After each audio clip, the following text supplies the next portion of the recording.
special meeting of the Acton Select Board for June 1, 2021.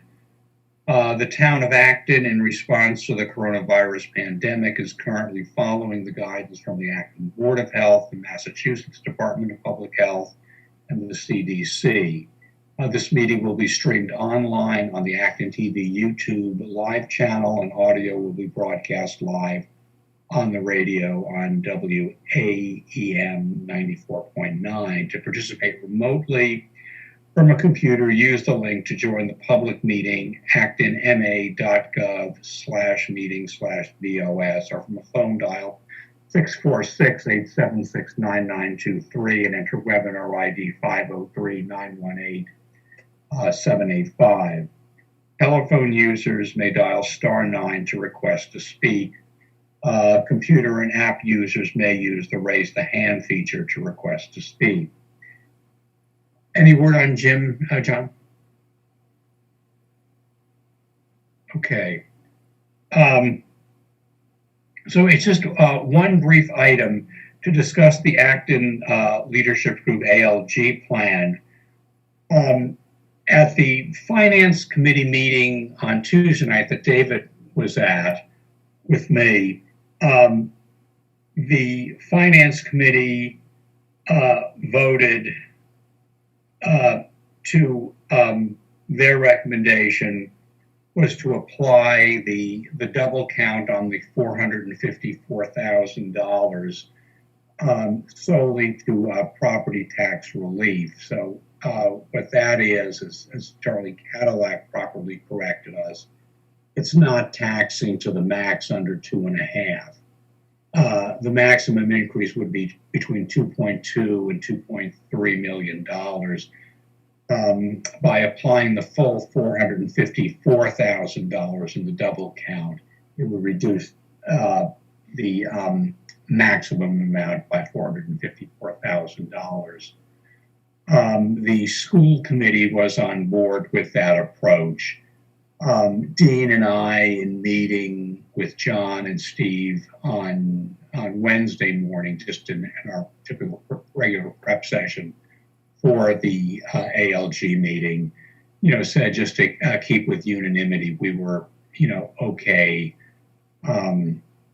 with changing our recommendation, but we wanted to take it back to the full board to see if we all were in support of that. John assures us changing the recommendation that we had made, applying 350 of the 454 to the local receipt shortfall and the rest to reserves, would not in any way infringe upon the delivery of municipal services through the end of the month.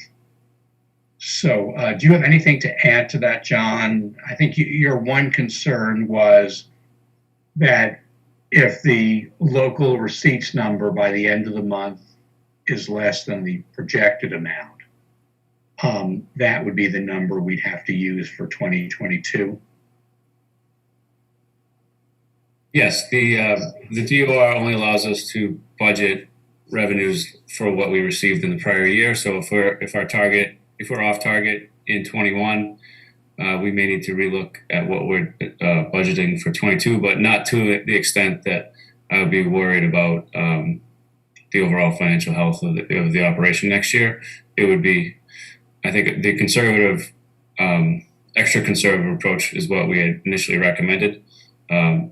But we're also comfortable with this updated plan in our ability to deliver services next year. So are there any questions from board members? David? Yeah, I don't really have a question, just a comment. No, I'm in support of this change, basically because I think it's important to it's just confusing for town meeting members to have a FinCom and a select board that disagree. at town meeting and have to explain ourselves there. So I think it's important to do, and I don't really object to this. But as we voted last time, I would have preferred, making sure that we put a backstop on the local receipts, and also I'm a bit concerned that we're dipping into the stabilization funds this year, and when we don't have a plan for how we add money back to the stabilization funds. I mean, I would be pretty comfortable if we had a normal practice of adding money back to the stabilization funds, but we don't.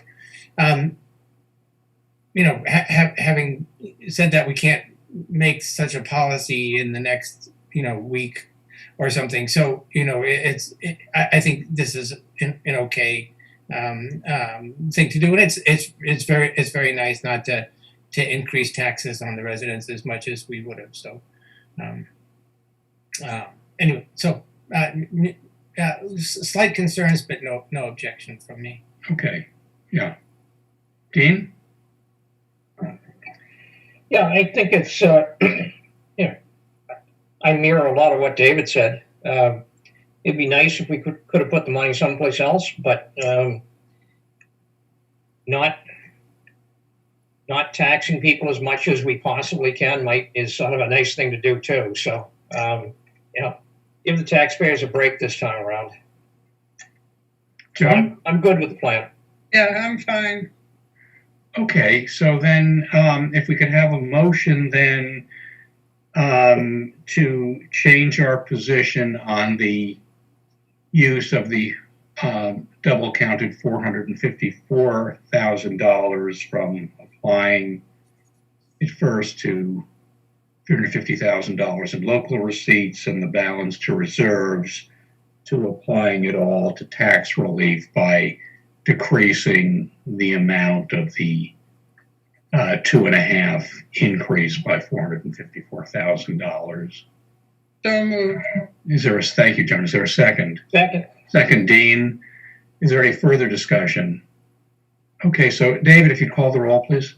Okay, noting Mr. Snyder Grant is absent tonight. Ms. Gardner, Aye. Mr. Charter, Aye. Mr. Benson, Aye. and I say aye. And so, Mr. Chair, that's unanimous for the 4 members present. Okay, so before we take a motion to adjourn, we will meet again next Monday night, and we'll all meet on Thursday at 5 o'clock at the NARA Picnic Pavilion for the Faulkner Award ceremony. And we will have a podium for people to place prepared remarks on. It's a good ceremony, good event. I have a question about the warrant.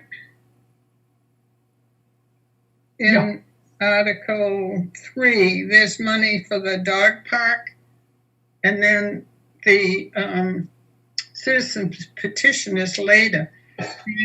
Can the citizens hold on that article until after we vote on the petition? Okay, remember the petition's non-binding. David? So I'm, the Article 3 is what I'm presenting, and so I thought how I would answer that question is to say that if